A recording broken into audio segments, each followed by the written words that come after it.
इस क्लास में हम लोग output characteristics of common emitter configuration पढ़ेंगे। पिछले क्लास में कॉमन इमीटर कन्फिग्रेशन का हम लोग इनपुट कैरेक्टरिस्टिक्स पढ़े थे और आज आउटपुट कैरेक्टरिस्टिक्स पढ़ेंगे। तो यहाँ पे जो सर्किट यूज किया जाएगा वो पहले ही वाला सर्किट है, दोबारा आप लोग को सर्किट बनाने का ज़रूरत नहीं है। ये सर्किट अरेंजमेंट ऑलरेडी डिस्कस कर चुके हैं। यहाँ पे एक पोटेंशियोमीटर यहाँ पे लगा हुआ रहता है, दूसरा पोटेंशियोमीटर यहाँ पे लगा हुआ है डिफरेंट वोल्टेज देने के लिए, या समटाइम्स रियोस्टेट को भी हम लोग यूज करते हैं। एक वेरिएबल रेसिस्टर होता है रियोस्टेट, उसको भी यूज करते हैं, बट पोटेंशियोमीटर रहेगा तो ज़्यादा अच्छा है। ठीक है, चलो अब हम लोग को आउटपुट कैरेक्टरिस्टिक्स निकालना है। तो आउटपुट कैरेक्टरिस्टिक्स हम लोग किसके बीच में ग्राफ प्लॉट करते हैं? तो ग्राफ प्लॉट होगा आउटपुट कैरेक्टरिस्टिक्स के लिए VC यानी कि आउटपुट वोल्टेज और IC यानी कि आउटपुट करंट। VC और IC के बीच में ग्राफ प्लॉट होगा और उस समय इनपुट करंट IB को कांस्टेंट रखा जाता है। तो इसको हमने शॉर्ट में बताया था, याद रखने का तरीका VC वर्सेज IC करेंगे और IB को कांस्टेंट रखना है। ठीक है, अब इसी को लैंग्वेज के फॉर्म में लिख लो तो आपका काम हो जाएगा। देखो, the output characteristics of A CE configuration is a curve drawn between collector current IC and collector emitter voltage VC for a given value of base current IB। ठीक है, किसी गिवन वैल्यू ऑफ IB के लिए एक graph plot किया जाता है, एक लाइन प्लॉट किया जाता है, एक कर्व प्लॉट किया जाता है। ठीक है, किसके किसके बीच में? तो VC और IC के बीच में। ठीक है, उसी कर्व को हम लोग क्या बोलते हैं? आउटपुट कैरेक्टरिस्टिक्स बोलते हैं। देखोगे ये डिफरेंट वैल्यू ऑफ IB है और हर एक IB वैल्यू के लिए यहाँ पे IC और VCE के लिए एक ग्राफ प्लॉट किया गया है। VCE के रेस्पेक्ट में IC का वैल्यू यहाँ पे आ रहा है, तो इसी ग्राफ को हम लोग क्या बोलते हैं? आउटपुट कैरेक्टरिस्टिक्स बोलते हैं। आउटपुट कैरेक्टरिस्टिक जो होता है कॉमन इमीटर कन्फिग्रेशन का, बहुत ही इंपॉर्टेंट है। ध्यान से पढ़िएगा, अच्छे से पढ़िएगा। ये वाला ग्राफ कोशिश कीजिएगा कि लाइफ टाइम याद रखना है। ठीक है, हमेशा याद रखना है। जब तक कम से कम इलेक्ट्रॉनिक्स पढ़ रहे हो तब तक ये आपको ग्राफ याद रखना होगा। ठीक है, क्योंकि इससे बहुत सारा काम हम लोग का आगे चलेगा। ठीक है, चलिए ये ग्राफ कैसे ड्रॉ किया गया है? तो इसके लिए देखो क्या लिखा गया। For determination of CE output characteristic, CE मतलब common emitter output characteristics. For determination of common emitter output characteristics, base current IB maintain constant and several level. ठीक है, IB को हम लोग क्या करते हैं? कांस्टेंट मेंटेन करेंगे at several level. क्लियर है? At each fixed level of IB, collector emitter voltage VCE is adjusted in step and take the reading of IC। कह रहा है कि IB के वैल्यू को एक लेवल पे सेट करने के बाद VCE वैल्यू को धीरे धीरे हम लोग बढ़ाते हैं और हर एक वैल्यू के लिए, हर एक VCE वैल्यू के लिए IC वैल्यू का रीडिंग लेते हैं। ठीक है, for each level of IB comma दे के लिखा हुआ IC is plotted versus VCE। हर एक IB वैल्यू के लिए VCE का लाइन प्लॉट करेंगे किसके रेस्पेक्ट में? IC का IC लाइन प्लॉट करेंगे विथ रेस्पेक्ट टू VCE।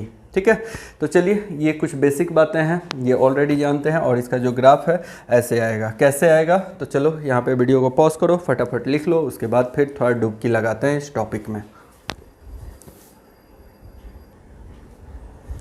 ठीक है, तो देखिए जो एक्सपेरिमेंट हम लोग करने जा रहे हैं, ठीक है, एक्सपेरिमेंट के थ्रू हम लोग रीडिंग लेंगे और रीडिंग लेने के बाद ग्राफ ड्रॉ करते हैं। कितना सारा तीन बार ऑलरेडी पढ़ा चुके हैं। कॉमन बेस में 2 बार इनपुट के लिए, आउटपुट के लिए, और कॉमन इमीटर में भी 1 बार पढ़ चुके हैं इनपुट कैरेक्टरिस्टिक्स के लिए। तो कैसे एक्सपेरिमेंट किया जाता है, क्या किया जाता है, आई थिंक कि अब आप लोग को याद हो गया होगा। उसके लिए हम पहले ही से यहाँ पे कॉलम बना लिए हैं और ये एक्सपेरिमेंट करने से पहले आप लोगों को मैं IC और IB के बीच का रिलेशन बताना चाह रहा हूँ। IC यहाँ पे इस कन्फिग्रेशन का आउटपुट करंट है और IB इसका इनपुट करंट है। तो आउटपुट करंट और इनपुट करंट के बीच का क्या रिलेशन होगा? ठीक है, तो हम लोग जानते हैं कॉमन इमीटर कन्फिग्रेशन का करंट गेन बीटा होता है। करंट गेन बीटा होता है, याद है?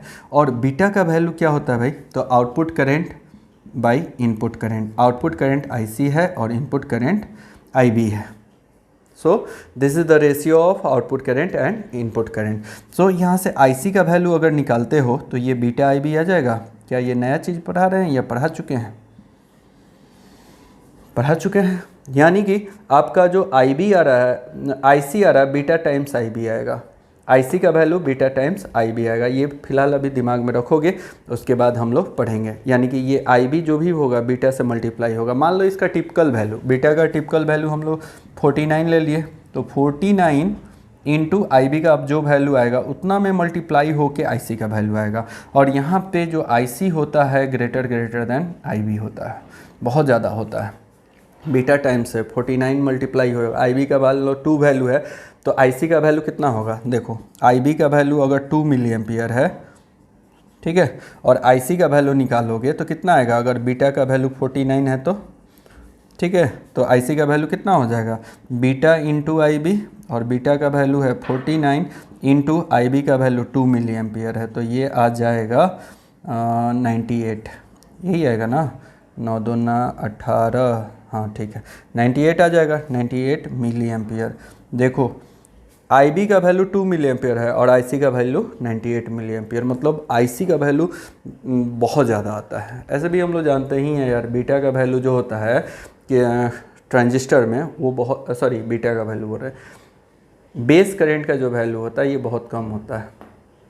चलिए अब ये बात दिमाग में रख के इस एक्सपेरिमेंट को डन करते हैं। सबसे पहले IB के वैल्यू को 0 पे सेट कर दिया जाता है। 0 पे सेट करने के लिए हम लोग यहाँ पे जो पोटेंशियोमीटर है इसके वैल्यू को एडजस्ट करके यहाँ पे आमीटर के वैल्यू को देख लेंगे कि आमीटर अगर 0 रीडिंग बताने लगा तो पोटेंशियोमीटर को वहीं पे फिक्स कर देंगे, और ये आमीटर 0 रीडिंग बता रहा है, इसका मतलब है बेस करंट 0 हो जाएगा। यानी कि बेस करंट को 0 पे सेट कर दिए। उसके बाद 0 पे सेट करने के बाद हम लोग VCE के वैल्यू को स्टेप बाय स्टेप बढ़ाएंगे और हर एक स्टेप के लिए IC का रीडिंग लेंगे। IC का रीडिंग यहाँ से लेंगे। अच्छा, VCE का वैल्यू कैसे बढ़ाओगे, तो इस पोटेंशियोमीटर का हेल्प लेंगे, ठीक है, और उससे बढ़ाएंगे। देखो कैसे बढ़ाओगे, जैसे मान लो VCE का वैल्यू 1 वोल्ट पे सेट करोगे, VCE का वैल्यू 1 पे सेट करोगे तो यहाँ पे IC का रीडिंग लोगे। IC का जब रीडिंग लोगे तो ये मान लो 0.2 आ गया। कितना आ गया, IC ये रीडिंग बता दिया 0.2, यानी कि IC का वैल्यू 0.2 मिली एम्पियर आ गया, ठीक है। उसके बाद फिर VCE के वैल्यू को यहाँ पे 0.2 लिखने के बाद अब फिर VCE के वैल्यू को 2 वोल्ट पे सेट करेंगे, यानी कि 1 वोल्ट से बढ़ा दिए, और इसका रीडिंग लेंगे तो देखेंगे 0.2 ही होगा। यानी कि VCE का 2 वोल्ट पे भी वैल्यू उतना ही देगा। देखो VCE का 2 वोल्ट लिए तो ये 0.2 ही रीडिंग दिया। फिर 3 वोल्ट दोगे तब भी 0.2, 4 वोल्ट दोगे तब भी। अच्छा, 0 वाला हम लोग केस नहीं लिए हैं। अच्छा, VCE का मान लो यहाँ पे पहले 0 लिए रहते ना वोल्ट, तो ये IC का वैल्यू 0 बताता है, तो एक रीडिंग और इसको इंक्लूड कर लेने दो।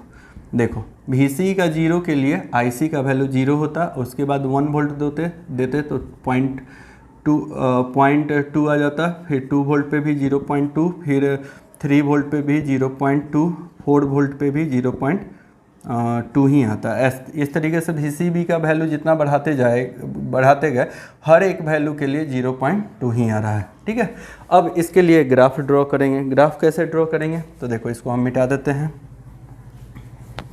ये वाला पार्ट को मिटा देते हैं, ठीक है, और ये इसको रहने देते हैं। एक्स एक्सिस पे हम लोग VCE को लिए हैं और VCE का वैल्यू इन वोल्ट होगा, और इसको एक फिक्स डिस्टेंस पे इसको पार्टीशन कर लेंगे। यहाँ पे 1 वोल्ट हो जाएगा VCE का, यहाँ पे 2 वोल्ट हो जाएगा, 3, 4, 5, 6, 7 इस तरीके से VCE का वैल्यू हो जाएगा। और ये वाई एक्सिस पे हम लोग IC का वैल्यू लिए हैं इन मिली एम्पियर, ठीक है। यहाँ पे 1 मिली एम्पियर, यहाँ पे 2, 3, 4, 5, इसको भी फिक्स डिस्टेंस पे मार्किंग कर लेते हैं। उसके बाद ये जो रीडिंग आया उसके लिए ग्राफ प्लॉट करोगे। देखो VCE का वैल्यू 0, तो VCE का वैल्यू यहाँ पे 0 होगा, तो VCE का वैल्यू 0 होगा तो IC का भी वैल्यू 0 होगा, यानी कि यहाँ पे डॉट करेंगे। फिर VCE का वैल्यू 1 वोल्ट, VCE का वैल्यू यहाँ पे 1 वोल्ट है, तो VCE के 1 वोल्ट पे इसका वैल्यू कितना है 0.2, तो 0.2 कहीं यहाँ पे अंदाज लगा लेंगे कि यहाँ पे कहीं पे होगा, और छोटा लगा लेते हैं, ठीक है। वैसे ही फिर VCE का 2 वोल्ट के लिए 0.2, यानी कि VCE का यहाँ पे 2 वोल्ट होगा और करंट का वैल्यू 0.2 होगा। फिर 3 के लिए भी देखोगे 0.2 है, 4 के लिए भी 0.2, 5, 6, 7 के लिए भी 0.2 आ जाएगा। उसके बाद ये सारे डॉट को ऐसे मिला दिया जाता है। इस समय तुमने IB का वैल्यू कितना लिया है भाई, तो IB का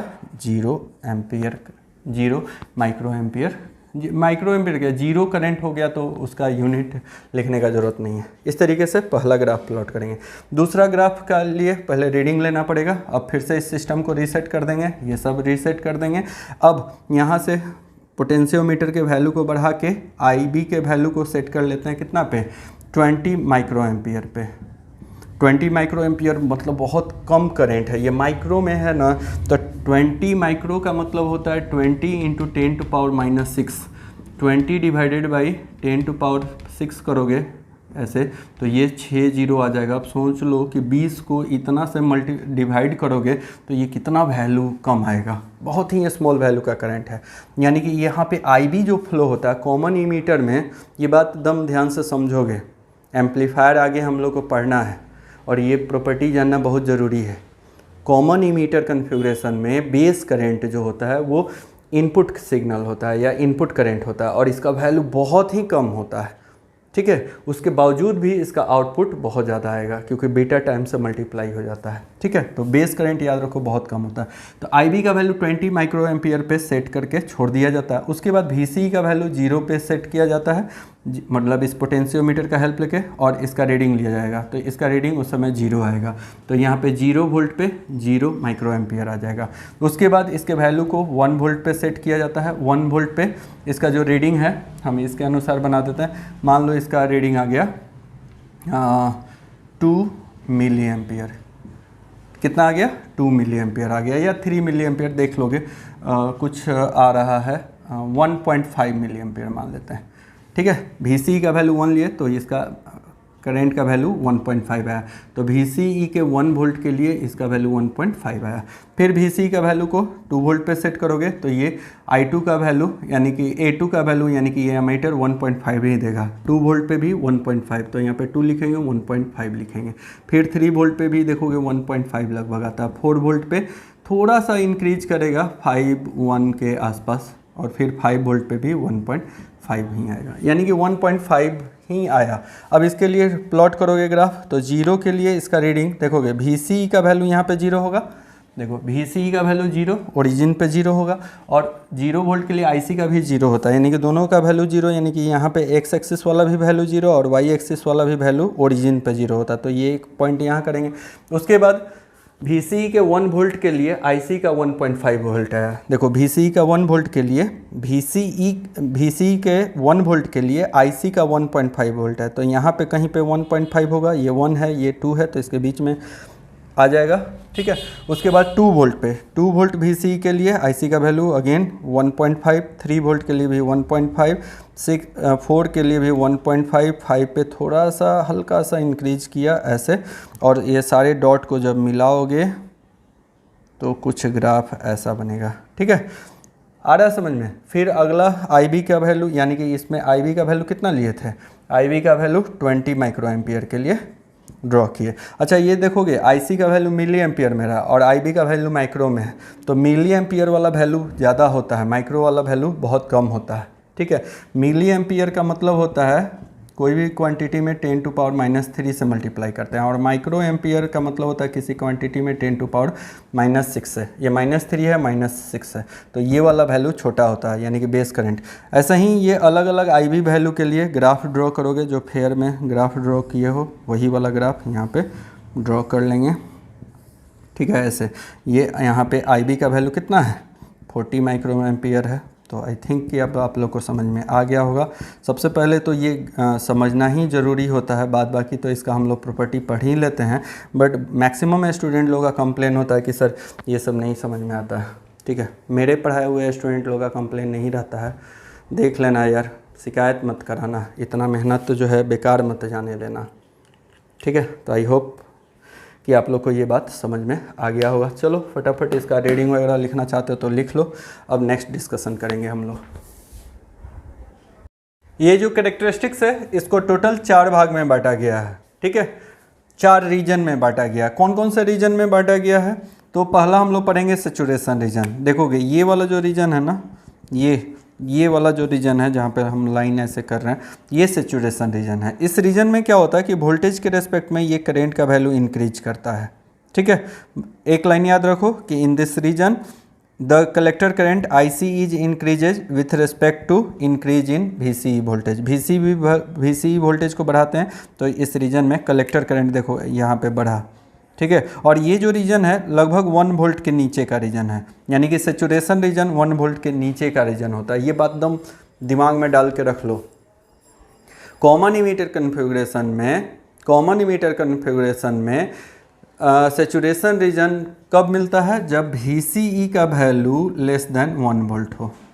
the saturation region is obtained when the value of VCE is less than 1 volt in common emitter configuration। आगे हम कहीं पे लिखे हुए होंगे।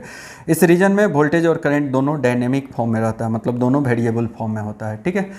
और ये जो रीजन है कभी भी ट्रांजिस्टर को इस रीजन में यूज नहीं करते हैं। इसके पीछे कारण ये है कि आपका कलेक्टर करंट वैरी होते रहता है, उसके कारण गेन कांस्टेंट नहीं होता है, ठीक है। तो देखो in this region the value of collector current IC is increases with respect to increase in voltage VCE। इस रीजन में IC करंट इंक्रीज करता है with respect to increase in VCE। The transistor never operate in this region. Transistor को कभी भी इस region में operate नहीं किया जाता। This region is obtained below 1 volt, ठीक है। VBI पॉइंट है, अलग से नोट पॉइंट में लिखना चाहते होगे तो लिख लेना, ठीक है। आगे DC लोड लाइन वगैरह पढ़ाएंगे तो इसको हाईलाइट करके पढ़ाएंगे, फिलहाल अभी इसको याद रखना, ठीक है। अब एक्टिव रीजन की बात करेंगे। एक्टिव रीजन कौन सा रीजन होता है? एक्टिव रीजन वो रीजन होता है जिसमें कलेक्टर करंट का वैल्यू कांस्टेंट होता है। देखो ये कलेक्टर करंट का वैल्यू यहाँ पे मान लो 4.5 होगा, तो ये 4.5 मिली एम्पियर का करंट फ्लो होते रह रहा है। कितना भी ये वोल्टेज VCE का वैल्यू बढ़ा लो, ये कांस्टेंट वैल्यू आते रहता है। तो इस रीजन को हम लोग एक्टिव रीजन बोलते हैं। एक्टिव रीजन में कलेक्टर करंट कांस्टेंट होता है और IB को तो पहले ही से कांस्टेंट किए हुए हो, ठीक है। अगर IB का वैल्यू कांस्टेंट है, कलेक्टर करंट IC का वैल्यू कांस्टेंट है, कलेक्टर करंट आउटपुट करंट होता है, IB इनपुट करंट होता है, तो इसका गेन क्या होगा? कांस्टेंट होगा। बीटा होता है इसका गेन कॉमन इमीटर का, इसका वैल्यू होता है IC/IB। ये भी वैल्यू कांस्टेंट है, ये भी वैल्यू कांस्टेंट है, तो ये दोनों कांस्टेंट वैल्यू मिलकर बीटा का भी वैल्यू क्या कर देगा? कांस्टेंट कर देगा, ठीक है। तो ये सब कुछ बातें हैं।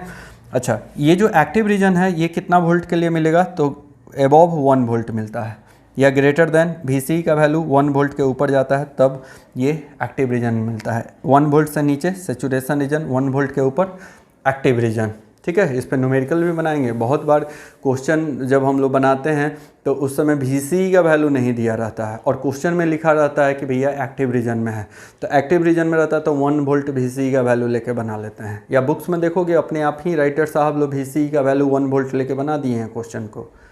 बहुत सारे स्टूडेंट आगे बोलते हैं सर कहाँ से ये सर ले लिए VCE का वैल्यू 1 वोल्ट, ठीक है। तो उसका कारण है कि उस क्वेश्चन में लिखा हुआ रहता है कि transistor is operated in active region. अच्छा, बहुत बार जब न्यूमेरिकल हम लोग बनाएंगे, बायसिंग अभी एक बार और पढ़ाएंगे DC बायसिंग, तो वहाँ पे आप लोग को हम बहुत सारा न्यूमेरिकल कराने वाले हैं। उस न्यूमेरिकल में हम लोग क्या देखेंगे? क्वेश्चन पूछा रहता है कि आइडेंटिफाई या determine the transistor is operated in which of the following region, ठीक है।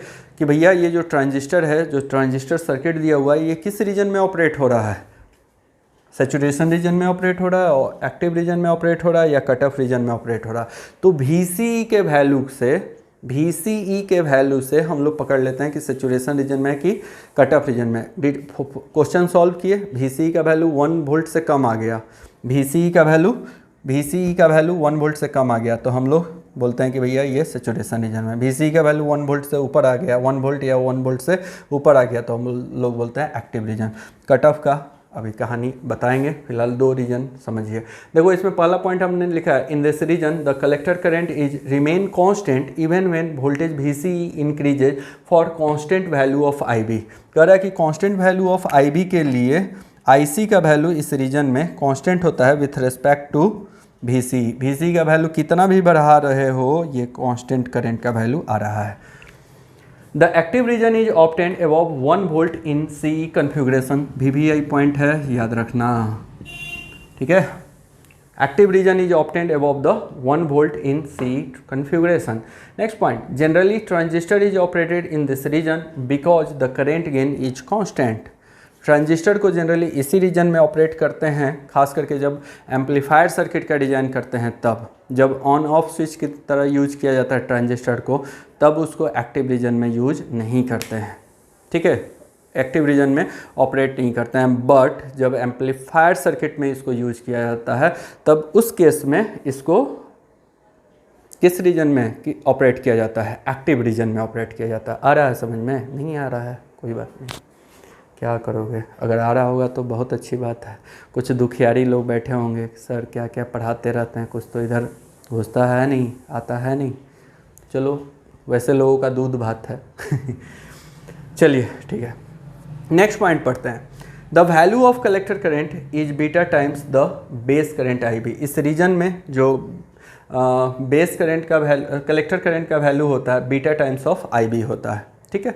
तो ये बहुत खास पॉइंट नहीं है, ये तो जनरल पॉइंट है, ठीक है। आते हैं अब कट ऑफ रीजन में। ये वाला जो रीजन होता है ना, इसको हम लोग कट ऑफ रीजन बोलते हैं। और ये रीजन कब आ रहा है? जब आई बी का वैल्यू जीरो है। आई बी का वैल्यू क्या है? जीरो है। मतलब इनपुट वैल्यू नहीं दिए, आप इनपुट सिग्नल नहीं दिए, उसके बावजूद भी आउटपुट आ रहा है। कलेक्टर करंट आउटपुट सिग्नल है, आप इनपुट जीरो दिए हैं, उसके बावजूद भी ये कलेक्टर करंट आउटपुट करंट जो है आ रहा है। क्यों आ रहा है भाई? तो ये नॉइज़ के कारण आता है। और नॉइज़ कहाँ से बीजेटी में आएगा? तो मैं आप लोगों को कॉमन बेस कन्फिग्रेशन में नॉइज़ का कारण बता चुका हूँ। नॉइज़ का कारण माइनॉरिटी चार्ज कैरियर्स होता है। माइनॉरिटी चार्ज कैरियर्स के कारण लीकेज करंट प्रोड्यूस होता है कलेक्टर बेस जंक्शन पे।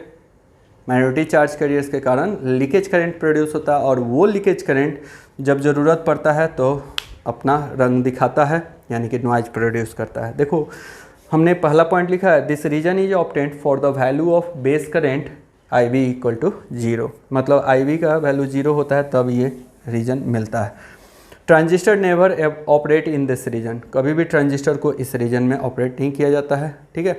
कर भी सकते हैं, जैसे ऑफ स्विच बनाना होता है ना, तब हम लोग करते हैं, ठीक है ना, लेकिन जनरली नहीं ऑपरेट किया जाता है। अगला point, in this region collector या फिर पावर एम्पलीफायर जब हम लोग पढ़ते हैं ना, तो उसमें यूज करते हैं पावर एम्पलीफायर में। तो वो सब स्पेशल केस है। सामान्यतः अगर जनरली बात किया जाए तो नहीं यूज किया जाता है, बट कुछ स्पेशल केसेज होते हैं, ठीक है, जहाँ पे यूज किया जाता है। अब ये राइटर साहब लोग लिखे रहते हैं तो हम लोग भी कभी कभी मार देते हैं फांकी, बट आपको आगे चल के हम बताएंगे कि जब पावर एम्पलीफायर पढ़ते हैं तो पावर एम्पलीफायर में कुछ एम्पलीफायर जो होते हैं जिसमें ट्रांजिस्टर को हम लोग यूज करते हैं, तो उसको एक्टिव रीजन में, किसी को सैचुरेशन रीजन में, किसी को कट ऑफ रीजन में हम लोग यूज कर लेते हैं, बट वो स्पेशल केस है, सामान्य केस नहीं है। अगला पॉइंट पढ़ लेते हैं। In this region collector current I C is obtained with input current I B due to leakage current, ठीक है। कह रहा है कि in this region collector current I C is obtained without input होगा, without input current I B due to leakage current. इस region में output current I C मिल रहा है without input current I B. क्यों मिल रहा है? तो लीकेज करंट के कारण मिल रहा है। और एक चौथा रीजन है जो यहाँ पे बोर्ड पे जगह नहीं था, नहीं लिखे हैं, ठीक है। इसको हम लोग चौथे रीजन को ब्रेक डाउन रीजन बोलते हैं। तो यहाँ पे ब्रेक डाउन रीजन, आप क्या कीजिए, फटाफट यहाँ पे वीडियो को पॉज कीजिए और उसके बाद आते हैं ब्रेक डाउन रीजन पे। वीडियो को पॉज करके लिख लीजिए। आइए इस रीजन को भी डिस्कस कर लिया जाए, breakdown region. Breakdown region क्या होता है? देखो, ये वाला जो रीजन है नहीं बना है यहाँ पे ऐसे कि एक रीजन और बनता है एक्टिव रीजन के बाद। यहाँ पे ये वाला जो रीजन होता है ना, इसको हम लोग ब्रेक डाउन रीजन बोलते हैं, ब्रेक डाउन रीजन बोलते हैं। और ब्रेक डाउन रीजन में ये जो कलेक्टर करंट है एक्टिव रीजन में कांस्टेंट था, लेकिन जैसा ही ये ब्रेक डाउन में इंटर करेगा, ये पूरा कलेक्टर करंट ऐसे बढ़ना स्टार्ट हो जाता है। क्यों भाई? तो होता क्या है कि जो कलेक्टर बेस जंक्शन होता है वो रिवर्स बायस होता है ट्रांजिस्टर में, एक्टिव मोड में। ऑलरेडी पढ़ चुके हैं, यही तो पढ़ रहे हैं।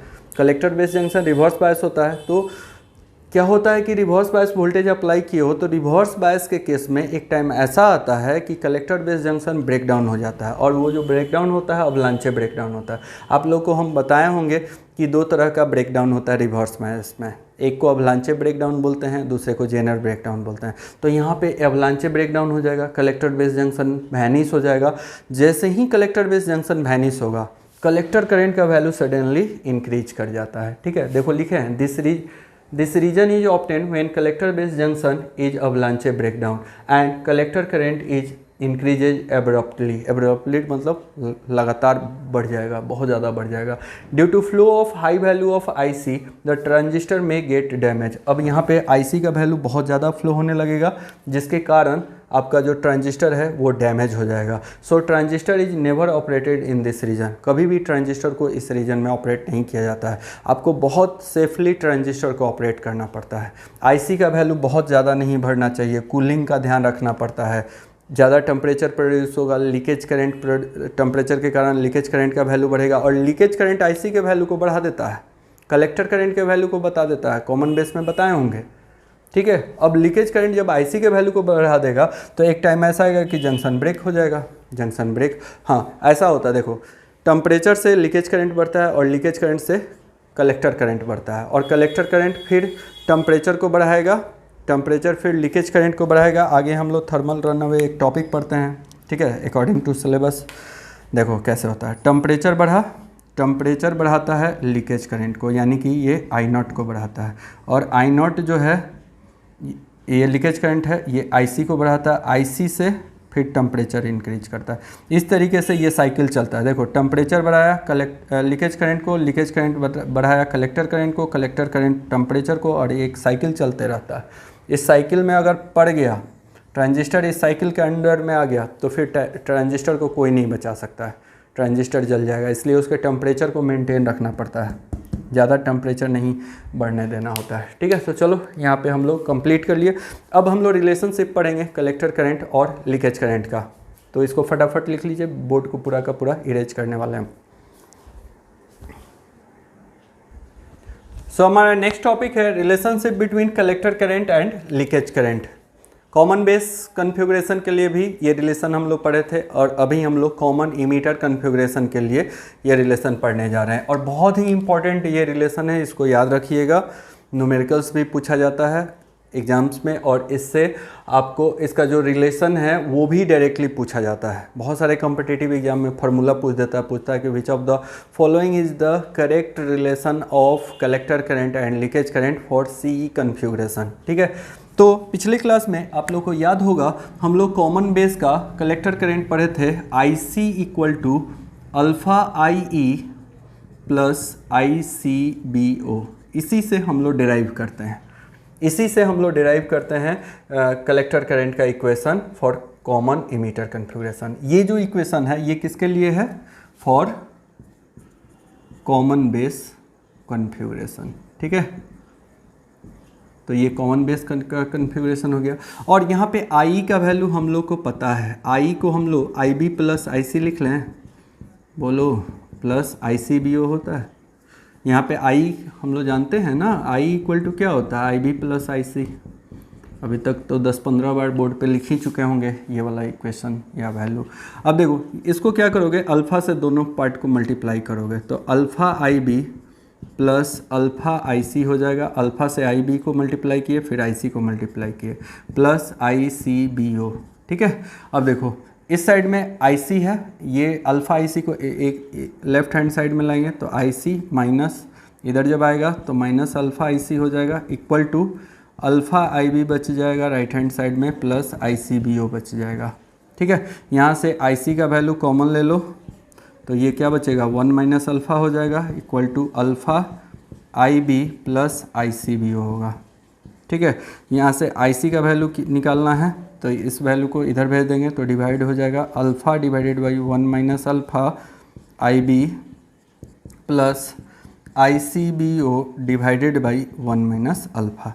देखो अल्फ़ा को यहाँ पे भेजे तो alpha divided by 1 minus alpha into IB लिख लिए और ICBO divided by 1 minus alpha. अच्छा, आप लोग को याद है क्या alpha divided by 1 minus alpha का वैल्यू किसके बराबर होता है?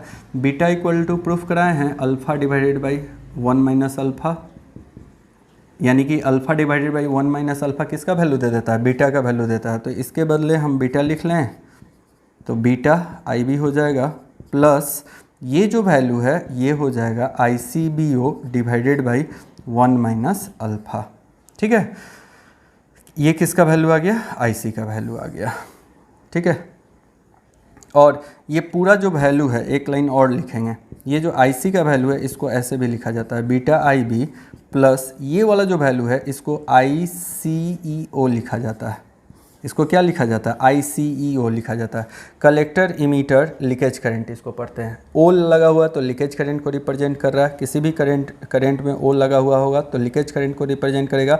ये कलेक्टर इमीटर लीकेज करंट है। ऐसे भी जब इसको बायसिंग करते हैं कॉमन इमीटर को तो हम बता चुके हैं ये NPN है ना, ये वाला टर्मिनल इमीटर होता है, ये कलेक्टर टर्मिनल होता है। यहाँ पे रिवर्स बायस यूज करते हो किसके बीच में? कलेक्टर और इमीटर के बीच में। तो कलेक्टर इमीटर के बीच में रिवर्स बायस कर रहे हो तो कलेक्टर इमीटर लीकेज करंट होगा, ICO होगा, ठीक है। और ICO का वैल्यू यहाँ पे कितना होगा? तो ये वाला वैल्यू के बदले ICO लिखे हैं तो ICO का वैल्यू हो जाएगा ICBO divided by 1 minus alpha. चलो तो यहाँ पे लिखोगे वेयर बीटा इक्वल टू, यहाँ पे बीटा का वैल्यू कितना है? तो alpha divided by 1 minus alpha, ये तो हम लोग ऐसे भी फार्मूला से जानते हैं। और ICO का वैल्यू कितना आ गया आपका? तो ICO का वैल्यू आ गया ICBO divided by 1 minus alpha. तो ये लिख लोगे। अभी भी ख़त्म नहीं हुआ है, और भी इक्वेशन आएगा इसका, ठीक है। देखो कैसे इक्वेशन आएगा। अगेन यहाँ पे लिखेंगे, अगेन एक और फार्मूला हम लोग फाइंड आउट करने जा रहे हैं। इसको लिखेंगे IC इक्वल टू लिखोगे बीटा IB, ये वाला इक्वेशन लिखना है हम लोग को। देखो इस इक्वेशन को, ये जो ICBO divided by 1 minus alpha है, इसको ऐसे भी लिख सकते हैं क्या? Beta IB plus 1 divided by 1 minus alpha, 1 divided by 1 minus alpha into ICBO लिख सकते हैं। दो पार्ट में तोड़ दिए और ये जो इक्वेशन है बीटा IB हो जाएगा और ये जो वैल्यू होता है बीटा प्लस 1 के बराबर होता है। 1 divided by 1 minus alpha beta plus 1 के बराबर होता है और इसको लिखेंगे ICBO। यानी कि आपका IC का वैल्यू देखोगे, यहाँ पे IC का वैल्यू ICBO के फॉर्म में ला लिए, यहाँ पे IC का वैल्यू ICEO के फॉर्म में है। यानी ये भी लीकेज करंट है, ये भी लीकेज करंट है। ये कलेक्टर बेस लीकेज करंट है और इसको हम लोग बोलते हैं कलेक्टर इमीटर लीकेज करंट, ठीक है। तो दोनों फार्मूला हम लोग यूज करते हैं, जहाँ पे जैसा ज़रूरत होता है वहाँ पे वैसे यूज करते हैं। मान लो किसी क्वेश्चन में ICEO का वैल्यू दिया है तो ICO के फॉर्म में निकालेंगे, कहीं पे ICBO के फॉर्म में पूछ रहा है तो ICBO के फॉर्म में वैल्यू निकालेंगे। अब एक चीज़ और बहुत लोग के मन में खटक रहा होगा कि सर तो यहाँ पे डंडी मार दिए 1 डिवाइडेड बाई 1 माइनस अल्फ़ा, कैसे? इसके बदले बीटा प्लस 1 लिख लिया, ठीक है। तो देखो बीटा का वैल्यू कितना होता है, अभी तो पढ़े, alpha divided by 1 minus alpha होता है। अब हम लोग यहाँ से बीटा प्लस 1 करते हैं। जब बीटा प्लस 1 करोगे तो ऑब्वियसली इस इक्वेशन में भी 1 ऐड होगा, 1 माइनस अल्फ़ा प्लस 1 होगा ना। अब देखो इसको एलसीएम लेके जोड़ो, जब एलसीएम लेके जोड़ोगे तो 1 माइनस अल्फ़ा हो जाएगा और अल्फ़ा प्लस इसको 1 से मल्टीप्लाई करोगे तो 1 माइनस अल्फ़ा होगा। ये अल्फ़ा कैंसिल हो जाएगा तो बचेगा क्या? 1 डिवाइडेड बाई 1 माइनस अल्फ़ा। ये कितना इक्वल टू प्रूफ कर लिए हैं? RHS equal to RHS proof हो गया। तो ये फार्मूला याद रखना बहुत ही इम्पॉर्टेंट है और ये भी फार्मूला याद रखना, दोनों फार्मूला अपने आप पे इम्पॉर्टेंट है। और कलेक्टर इमीटर का जो लीकेज कलेक्टर करंट का जो वैल्यू होता है बहुत जगह यूज होता है, ठीक है। तो चलो अगले क्लास में मिलते हैं अगले टॉपिक के साथ। Thank you.